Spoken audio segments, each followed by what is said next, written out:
Informasi tambang nikel yang diinfokan dari Menteri SDM Bahlil Lahadalia ini menuturkan bahwa akan dihentikan sementara. Namun kita lihat ternyata Susi Pujiastuti menilai bahwa langkah ini tidaklah cukup, Tribuners. Susi Pujiastuti ini merasa prihatin mengenai tambang nikel di wilayah Raja Ampat di Papua Barat Daya. Seperti kita ketahui, Raja Ampat ini menjadi destinasi wisata yang cukup indah dan punya banyak sekali fenomena laut yang beragam begitu ya. Dan aktivitas pertambangan nikel ini dikhawatirkan dapat menyebabkan kerusakan yang masif, Tribuners, terhadap lingkungan dan ekosistem alam di daerah tersebut.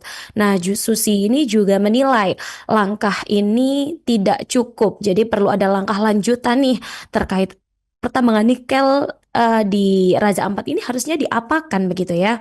Kemudian Susi juga mencuat melalui Twitter atau kita sebut media sosial X ini, dia mengatakan bahwa sebaiknya dihentikan selamanya seperti itu. Kemudian Susi juga memohon kepada Bapak Presiden di akun X-nya, dia memohon dengan sangat hentikan penambangan di Raja Ampat ini. Salam hormat. Seperti itu. Tribuners, kita doakan putusan apa saja yang hadir semoga bisa bijak bagi seluruh komponen begitu ya.